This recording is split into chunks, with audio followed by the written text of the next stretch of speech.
high friends welcome to Nadiya creatives इनकी நம்ம பார்க்க போறது சூப்பரான எறா வந்து ஊறுகாய் தான் நம்ம எப்படி செய்யறதுன்னு பார்க்கலாம் ஒரு மாசம் ஆனாலும் கெட்டு போகாது இந்த ஊறுகாய் நான் கொஞ்சமா தான் செய்றேன் இது வந்து எப்படி வருதுன்னு உங்களுக்கு சாம்பிள் காட்டிட்டு நான் அதுக்கு அப்புறம் வந்து நிறைய வாங்கி நீங்க செய்யறது எப்படின்றதை மெஷர்மென்ட் சொல்றேன் இது வந்து சும்மா கொஞ்சமா ஒரு 1/4 கிலோ அளவுக்கு வாங்கி க்ளீன் பண்ணி எடுத்து வச்சிருக்கேன் இப்போ இந்த எறா வந்து நம்ம முதல்ல வந்து மஞ்சள் தூள் உப்பு இது வந்து சேர்த்து நல்லா கலந்து வச்சுக்க போறோம் ஒரு 1/4 ஸ்பூன் மஞ்சள் தூள் ஒரு 1/4 ஸ்பூன் உப்பு சேர்த்துட்டு இதை நல்லா மிக்ஸ் பண்ணிட்டு எப்படி இருக்குன்னு பார்க்கலாம் இப்போ மிக்ஸ் பண்ணி வச்சிருந்த இந்த எறாவை வந்து நம்ம ஒரு கடாயில வந்து நல்லெண்ணெய் சேர்த்து வச்சிருக்கேன் நல்லெண்ணெய் வந்து நல்லா ஒரு தாராளமாக சேர்த்துக்கலாம் ஊறுகாய்க்கு நல்லா வந்து நமக்கு தாராளமாக இருந்தால் தான் நல்லா இருக்கும்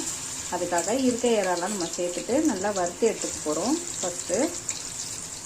அதில் தண்ணி விட்டு வரதா வரும் அதை வந்து அதையும் வரதெல்லாம் எடுத்துகிட்டு எப்படி இருக்குன்னு பார்க்கலாம் ஒரு 5 நிமிஷத்துக்கு இதை நல்லா வந்து நம்ம வறுத்துக்கலாம் நல்லா வறுத்துட்டு அதுக்கப்புறம் தனியாக எடுத்துக்க போகிறோம் எண்ணெய் இல்லாமல் எடுத்துட்டு அதுக்கப்புறம் எண்ணெயில் வந்து நம்ம ஊறுகாய் தாளிக்கிற மாதிரி தாளிக்க போகிறோம் இது ரொம்ப டேஸ்டியாக இருக்கும் தயிர் சாதம் ரசம் சாதம் சாம்பார் சாதம் வெரைட்டி ரைஸ் எல்லாத்துக்குமே ரொம்ப சூப்பராக இருக்கும் இது கொஞ்சமாக செஞ்சு பாருங்கள் கண்டிப்பாக டேஸ்ட்டு விட மாட்டீங்க எப்படி நான்வெஜ்ஜை வந்து நம்ம எடுத்து வைக்கிறது அப்படின்னு யோசிக்காதீங்க இது வந்து நம்ம ஊறுகாய் மெத்தட்லேயே செய்யறதுனால நான்வெஜ் ஊறுகாய்லாம் இப்போ நிறைய நம்ம டிபார்ட்மெண்ட் ஸ்டோரில் கிடைக்குது அதை நம்ம ஹோம்மேடாக நம்ம வீட்லேயே நம்ம கைப்பட சுத்தமான மசாலா சேர்த்து நம்ம எப்படி செய்யறதுன்னு தான் இன்றைக்கி இந்த வீடியோஸில் பார்த்துட்ருக்கோம் இது மாதிரி நல்லா வந்து வறுத்துக்கலாம் இன்னும் ஒரு 5 நிமிஷத்துக்கு நல்லா வறுத்துட்டு நம்ம எடுத்துக்கலாம் இப்போ இந்தளவு எண்ணெயில் நல்லா வறுந்தாச்சு ஒரு 5 to 10 நிமிஷத்துக்கு இதை வந்து எண்ணெய் இருத்து நம்ம வந்து ஒரு பாத்திரத்தில் எடுத்துக்கலாம் எல்லாத்தையும் எடுத்துட்டு எப்படி இருக்குன்னு பார்க்கலாம் இப்போ வறுத்ததெல்லாம் ஒரு பாத்திரத்தில் எடுத்தாச்சு இப்போ எண்ணெய் வந்து இருக்கிற எண்ணெயில் அப்படியே வந்து நம்ம என்ன பண்ண போகிறோம்னா பூண்டு நல்லா ஒரு 10-20 பல்லு பூண்டுக்கு பொடியாக கட் பண்ணி வச்சுருந்தேன் அந்த பூண்டை வந்து இந்த எண்ணெயில் சேர்த்துக்க போகிறோம்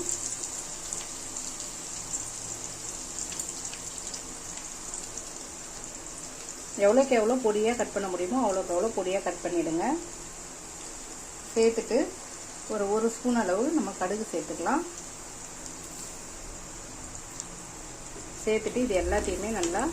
நம்ம வறுத்துக்க போகிறோம் இந்த எண்ணெயில் இப்போ இதில் பெருங்காயம் ஒரு 1/2 ஸ்பூனுக்கு சேர்த்துக்கலாம் எறான்னாலே வாய்வு இருக்கும் அதுக்காக பெருங்காயம் கொஞ்சம் சேர்த்துட்டு நம்ம காஷ்மீரி சில்லி மிளகாத்தூள் வந்து 2 ஸ்பூன் அளவு சேர்த்துக்கலாம் ஸ்லோவில் வச்சுட்டு சேர்த்துக்குங்க சேர்த்துட்டு அதையும் இந்த எண்ணெயில் நல்லா மிக்ஸ் பண்ணி கொடுத்துக்கலாம் இது கூட கொஞ்சமாக ஒரு 1/4 ஸ்பூன் உப்பு நம்ம வறுக்கிறதுக்கு மட்டும் உப்பு சேர்த்துருந்தோம் இந்த மசாலாவுக்கு தேவையான அளவு ஒரு 1/4 ஸ்பூன் உப்பு வந்து நம்ம சேர்த்துக்க போகிறோம் இப்போ சேர்த்தாச்சு இப்போ எல்லாம் சேர்ந்து வரும்போது கொஞ்சமாக புளி வந்து கரைச்சி திக்காக வந்து சேர்த்துக்கணும் ரொம்ப தண்ணியாக சேர்க்கக்கூடாது திக்கான புளி வந்து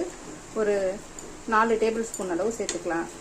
நம்ம இப்போ இந்த பொரிஞ்சு வரதுலேயே இந்த வறுத்து வச்சிருந்த எறாவை சேர்த்துக்கலாம் நிறைய எறா சேர்த்து நல்லா வந்து மிக்ஸ் பண்ணிங்கன்னா ரொம்ப டேஸ்ட்டாக இருக்கும் இந்த ஊறுகாய் நான் வந்து இன்றைக்கி சாம்பிளுக்காக கொஞ்சமாக செஞ்சு காட்டுறேன் உங்களுக்கு நீங்கள் நல்லா எவ்வளோக்கு எவ்வளோ சேர்த்து செய்கிறீங்களோ செஞ்சுக்குங்க இது கூட வந்து 1 ஸ்பூன் கடுகு 1 ஸ்பூன் வெந்தயம் வறுத்து பொடி பண்ணி வச்சது ஸ்லோ ஃப்ளேமில் வச்சு நல்லா வறுத்துட்டு பொடி பண்ணி அதையும் சேர்த்துக்கலாம் அதுதான் ஊறுகாயோட ஃப்ளேவரே நமக்கு சூப்பராக கிடைக்கும் இப்போ இந்த மிக்சிங்லேயே நம்ம திக்காக கரைச்சி வச்சுருக்க புளி கரைச்சல்